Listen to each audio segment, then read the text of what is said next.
আসসালামু আলাইকুম রহমতুল্লাহি বারাকাতুহু। আশা করি সবাই ভালো আছেন। আমি আল্লাহর রহমতে ভালো আছি। যারা আমাকে সাপোর্ট করছেন তাদেরকে অসংখ্য অসংখ্য ধন্যবাদ। যারা করেন না অবশ্যই সাবস্ক্রাইব করবেন, সঙ্গে থাকবেন। আসছে 12 তারিখ ইলেকশন, জাতীয় সংসদ নির্বাচন ইনশাআল্লাহ।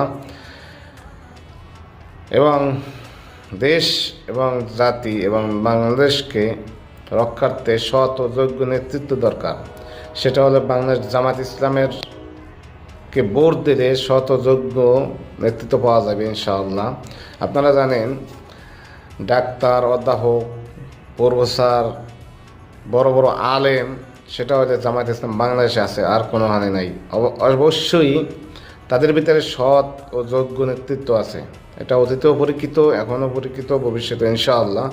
কারণ সৎ এবং যোগ্য নেতৃত্বর দরকার হলে আল্লাহকে ভয় করা দরকার। যারা আল্লাহকে ভয় করে তারাই সৎ ও যোগ্য নেতৃত্ব দিতে পারে সমাজে। এই জন্য সবাই বাংলাদেশ জামাত ইসলামকে সবাই ভোট দেবেন। আসছে জাতীয় নির্বাচন 12 তারিখ ফেব্রুয়ারি 12 তারিখ ভোট দেবেন দাঁড়িপাল্লা ইনশাআল্লাহ। দেশ এবং প্রবাসী সকল ভাই বোনদের রিকোয়েস্ট করছি, আপনারা দাঁড়িপাল্লায় ভোট দেবেন সৎ ও যোগ্য নেতৃত্বর জন্য। আর সৎ লোকের শাসন দেশে প্রতিষ্ঠিত হলে অবশ্যই দেশে উন্নতি হবে। তারা দেশের টাকা বিদেশে পাচার করবে না, এই যে সন্ত্রাস পালবে না, এই যে টোকাই দিয়ে দল পরিচালনা করবে না, দেশ পরিচালনা করবে না, অশিক্ষিত মূর্খ দিয়ে না।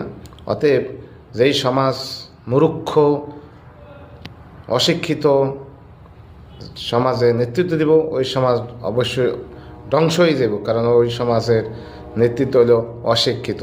অবশ্যই শিক্ষিত লোককে ভোট দেবেন, সৎ ও যোগ্য নেতাকে দিকে ভোট দেবেন ইনশাআল্লাহ। আসছে 12 ফেব্রুয়ারি সবাই ভোট দেবেন, সাপোর্ট করেন ইনশাআল্লাহ। আসসালামু আলাইকুম রহমতুল্লাহি ওয়া বারাকাতুহু।